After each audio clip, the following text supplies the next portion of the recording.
أعوذ بالله من الشيطان الرجيم بسم الله الرحمن الرحيم ولا تهنوا ولا تحزنوا وأنتم الأعلون إن كنتم مؤمنين আল্লাহ পাক রব্বুল আলামিনের দরবারে লাখো কোটি শুকরিয়া যে মহান রব্বুল আলামিন আমাদেরকে দ্বীন প্রতিষ্ঠার জন্য বিশ্বের মধ্যে যত দ্বীনি মার্কাজ আছে, দ্বীনি সংগঠন আছে, তার মধ্য থেকে উল্লেখযোগ্য একটি সংগঠন ইসলামী আন্দোলন বাংলাদেশ। এই ইসলামী আন্দোলন বাংলাদেশের লক্ষপুর ইউনিয়ন শাখার ৮ নং ওয়ার্ড ভাবনার অফিস উদ্বোধন ও দোয়ার অনুষ্ঠানের উপস্থিত সম্মানিত সভাপতি আমার স্নেহভাজন ছোট ভাই হাফেজ মাওলানা সাদিকুর রহমান, উপস্থিত আছেন আজকের এই অফিস উদ্বোধনী ও দোয়া অনুষ্ঠানের সম্মানিত প্রধান অতিথি, আমার শ্রদ্ধাভাজন ব্যক্তিত্ব, অত্যন্ত মহব্বতের মানুষ, ভালোবাসার মানুষ, ফকিরহাট উপজেলার সম্মানিত সহ-সভাপতি হযরত মাওলানা হাবিবুল্লাহ সাহেব, উপস্থিত আছেন আমার শ্রদ্ধাভাজন বড় ভাই হযরত মাওলানা শরীফুল ইসলাম সাহেব, যিনি মাত্র আমাদের সঙ্গে কথা বলেছেন, উপস্থিত আছেন আমাদেরই অত্র এলাকার আমার শ্রদ্ধাভাজন কারি জামিনুর রহমান, উপস্থিত আছেন আমাদের মুরব্বী হযরত মাওলানা আব্দুল লতিফ সাহেব, উপস্থিত আছেন এখানে লক্ষপুর ইউনিয়নের দ্বীনি সংগঠনের সম্মানিত সাধারণ সম্পাদক মোহাম্মদ বুরহান শেখ, ফকিরহাট উপজেলার সম্মানিত সাধারণ সম্পাদক দ্বীন প্রতিষ্ঠানের মোহাম্মদ ইউনুস আলী সহ অত্র এলাকার আমার সম্মানিত মুরব্বিয়ান ইকরাম, স্নেহভাজন ছোট ভাইরা। ইসলামী আন্দোলন কি চায় আর ইসলামী আন্দোলন আমরা কেন করব? ইসলামী আন্দোলন চায় কি? ইসলামী আন্দোলন চায় সাহাবা ইকরামের নমুনায়, খোলাফায়ে রাশেদার নমুনায় দ্বীন বিজয়ের জন্য যা কিছু করণীয় সেভাবেই মাঠে ময়দানে কাজ করে। সাহাবা ইকরাম রাদিয়াল্লাহু তাআলা আনহুম আজমাইন রাসূল করিম সাল্লাল্লাহু আলাইহি ওয়াসাল্লামের পরশে যে অমানুষগুলো মানুষ হয়েছিল, সেই মানুষের মাধ্যমে দ্বীন প্রতিষ্ঠিত হয়েছিল। সেই ধারাকে সামনে রেখে হযরত বিশ্ববুর চরমনাই বাংলার আনাচে কানাচে বিভিন্ন প্রান্তে যে মানুষকে দ্বীনের প্রতি আহ্বান করে বাংলার জমিনে আল্লাহর দ্বীন প্রতিষ্ঠা করতে চায়। ইসলামী আন্দোলন বাংলাদেশ রাজনীতিতে কেন আসে? অনেক মানুষ বলে পীর সাহেব চরমনাই তিনি একজন পীর মানুষ, রাজনীতি কেন করবে? একটা জিনিস মনে রাখতে হবে, রাজনীতি মানে রাজার নীতি। সর্বশ্রেষ্ঠ নীতিকে বলা হয় রাজনীতি। যদিও সেই সর্বশ্রেষ্ঠ নীতিকে বর্তমান সমাজের মানুষ, রাষ্ট্রের বড় বড় আমলাতন্ত্ররা, রাষ্ট্রের বড় বড় আমিরেরা এই জায়গাটাকে নষ্ট করার কারণে মানুষের কাছে এইটা এখন ভয়ের কারণ হয়েছে, ঘৃণার কারণ হয়েছে। কিন্তু মূলত রাজনীতি তো সর্বশ্রেষ্ঠ নীতি, আর শ্রেষ্ঠ নীতির কাজ তো শ্রেষ্ঠ মানুষদের দ্বারাই হয়। কি কথা ঠিক কিনা? যদি চোরকে যদি আমি শ্রেষ্ঠ নীতির জায়গায় বসাই, তো সে তো তার থেকে ভালো কথা আসবে না। যদি কোনো দুর্নীতিবাজকে যদি আমি শ্রেষ্ঠ নীতির আদর্শের চেয়ারে বসাই দিই, তাহলে সে তো ওখান থেকে শ্রেষ্ঠ নীতির কথা বলতে পারবে না। কি কথা ঠিক কিনা? তো সাহাবা ইকরাম ছিলেন রাসূল করিম সাল্লাল্লাহু আলাইহি ওয়াসাল্লামের হাতে গড়া কর্মী, হাতে গড়া তারা সহচর ব্যক্তিরা। যে সাহাবা ইকরাম যারা একসময় দ্বীন বুঝতেন না, তারা রাসূলের পরশে যে দ্বীন বুঝে দ্বীনের জন্য জীবন দিয়ে দিচ্ছে।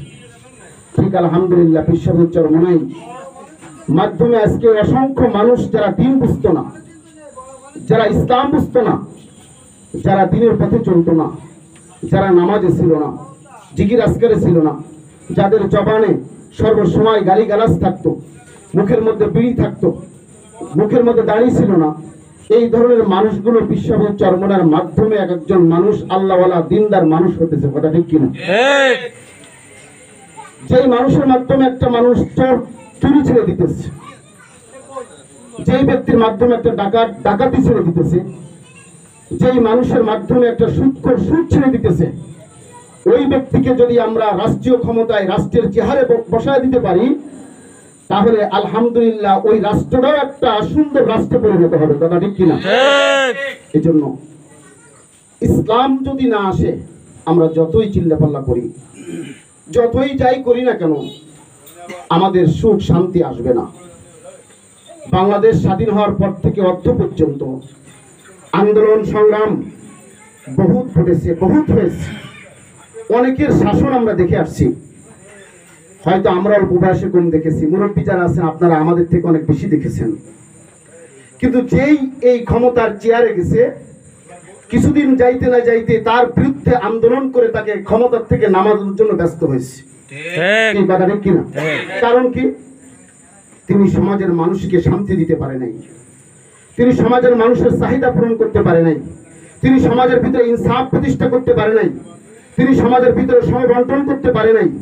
আর এই জিনিসগুলো করতে গেলে একমাত্র ইসলাম ছাড়া এই জিনিস করা সম্ভব না। এই কথা ঠিক কিনা? এই জন্য ইসলামকে চেয়ারে বসানো দরকার। ওই চেয়ারে যদি ইসলামকে আমরা বসাইতে না পারি, আরো 500 বছর দুনিয়ায় থাকলেও আমরা শান্তি পাবো না, শান্তি পাওয়া যাবে না। এই জন্য ইসলামী হুকুমত প্রতিষ্ঠার জন্য ইসলামী আন্দোলনের হাতকে আমাদের শক্তিশালী করা দরকার। হয়তো আমরা মনে করতে পারি যে আমরা ইসলামী আন্দোলন করব, এই কয়েকজন মানুষ, অল্প কিছু মানুষ ইসলামী আন্দোলন করে আমরা কোথায় কি করব? সর্বযুগে সর্বসময় এখানে হযরত উলামা ইকরাম আছেন, হযরত আদম আলাইহিস সালাম থেকে শুরু করে যত নবী রাসূল পয়গম্বর দুনিয়ায় আসছিলেন এবং চলে গেছেন, কোন নবীর সাথী সঙ্গীদের সংখ্যা মুশরিকদের তুলনায় কখনো বেশি ছিল না, কাফিরদের তুলনায় কখনো বেশি ছিল না। ইসলামের বিদ্বেষী যারা ছিল তাদের তুলনায় ইসলামের পক্ষের মানুষ কোন যুগে বেশি ছিল না। কি কথা ঠিক কিনা? কোন যুগেই না। আর কিয়ামত পর্যন্ত ইসলামের পক্ষের লোক বেশি হবে না, ইসলামের পক্ষে কিয়ামত পর্যন্ত লোক বেশি দেখাবে না। মুসলিমায় কয়েকজন মানুষ, কিছু সংখ্যক মানুষ, এই জামানার ভিতরে একটা দল থাকবে, যেই দলটা হকের উপরে কিয়ামত পর্যন্ত একটা দল থাকবে, যেই দলটা এই ফিতনা ফাসাদের যুগে এমন ভাবে তারা হকের উপর অটল থাকবে, যেমন আটার খামি বানানোর পরে ওই আটার খামির ভিতর দিয়ে যদি চুলকে মোড়ায় ঘুরায় নিয়ে আসা হয়, তো ওই চুলের ভিতরে যেমন আটা লাগবে না, আটার খামিটাকে স্পর্শ করতে পারবে না, ঠিক একটা দল কিয়ামত পর্যন্ত হকের উপরে এমন ভাবে অটল থাকবে যাদেরকে দুনিয়ার কোন শক্তিকে ধ্বংস করতে পারবে না।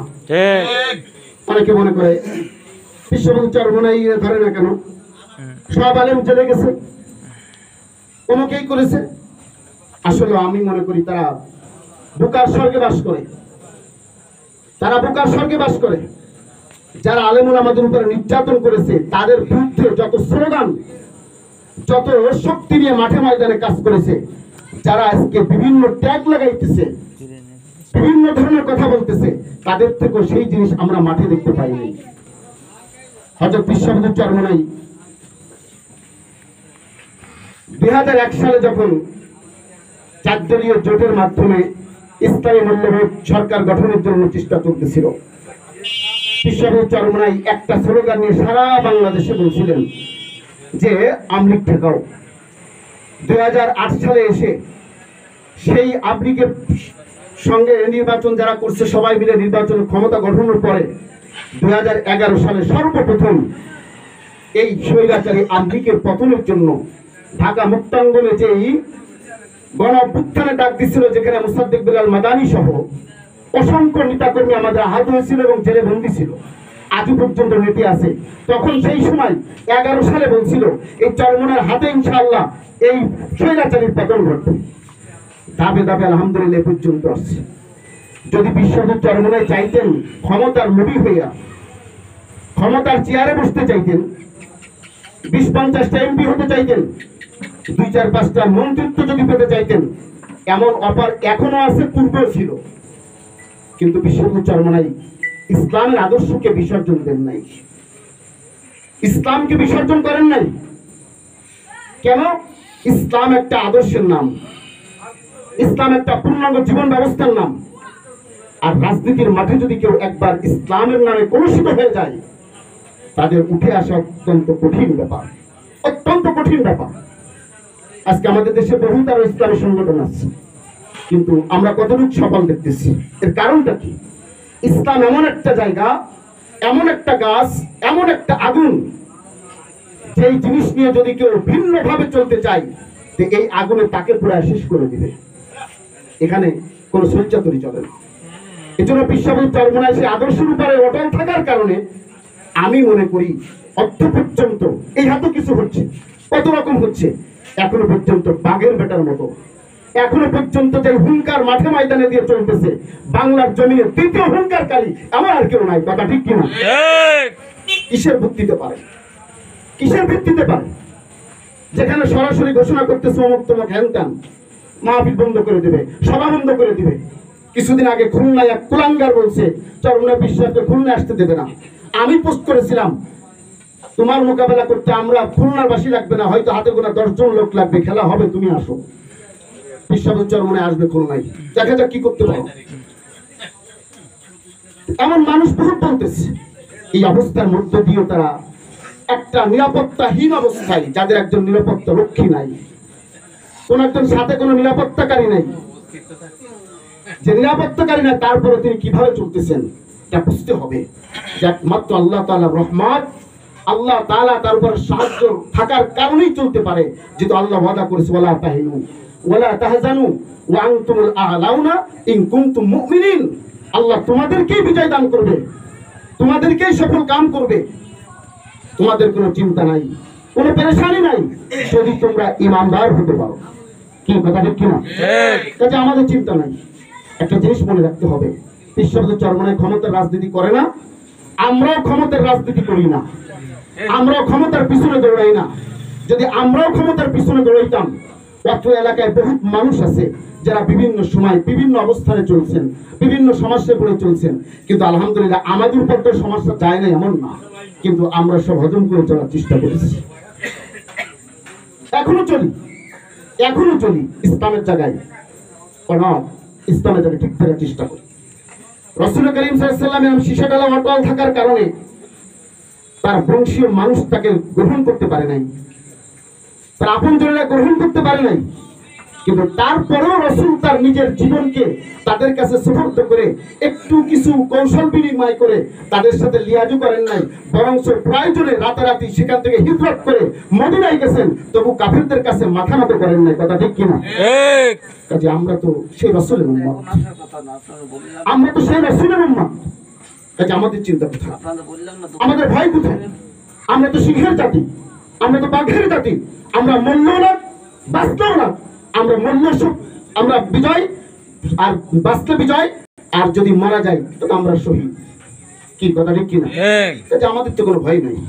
এই জন্য ইসলামী আন্দোলনের দাওয়াতকে মানুষের কাছে পৌঁছানো দরকার, মানুষের দ্বারে দ্বারে পৌঁছায় দেওয়া দরকার। এই দাওয়াত মানুষের কাছে সর্বোচ্চ যদি আমরা পৌঁছায় দিতে পারি, কি হবে সেটা আমাদের বিষয় না। আমরা যে একটা হকের পক্ষে আছি, ইসলামের পক্ষে আছি, আলহামদুলিল্লাহ আজকে গোটা বাংলাদেশের সমস্ত রাজনৈতিক ব্যক্তিরা, যদিও কেউ কেউ বিশ্বজিৎ চরমোনাইকে বিভিন্ন কথা বলতেছেন, কিন্তু বিশ্বজিৎ চরমোনাইয়ের প্রতি একটা আস্থা, যে বিশ্বজিৎ চরমোনাইয়ের প্রতি যে একটা আস্থা তৈরি হয়েছে, এটা যা অন্য কোন রাজনৈতিক ব্যক্তির উপরে তৈরি হয় নাই। কথা ঠিক কিনা? যারা বিগত দিনে বিশ্বজিৎ চরমোনাইকে বিভিন্ন ধরনের গালিগালাজ, দালাল, অমুক তমুক বলছে, কিন্তু তাদের বক্তব্য এখন তারাও আজকে বিশ্বজিৎ চরমোনাইয়ের উপর আস্থা রাখতেছেন। আগামী দিনে বাংলাদেশ কোন দিকে যাবে, বিশ্বজিৎ চরমোনাইয়ের উপরে সে দিক নির্দেশনামূলক পরামর্শ চাইতেছে, কিভাবে চলা যায় চাইতেছে। বিশ্বজিৎ চরমোনাই এমন একজন ব্যক্তি, আলহামদুলিল্লাহ আমরা এই কথা বলি না। গত 26শে জুন খুলনা মহানগর গণসমাবেশে বাংলাদেশ জামাত ইসলামের সেক্রেটারি একটা কথা বলছিলেন, যুবদলের নয়ন ঈশ্বর চরমনাইকে বলেছিলেন যে নিশা খায় মিথ্যা কয়, পীর সাহেব চরমনাই বলেন নাউজুবিল্লাহ। আজ পর্যন্ত কেউ কোনোদিন দেখছে যে পীর সাহেব চরমনাই কোনোদিন একদিন নিশা খাইছি? না। কিন্তু বলে কেন? এ কথা নিশাখোরের জবান দিয়েই এটা বলা সম্ভব। কি কথা ঠিক কিনা?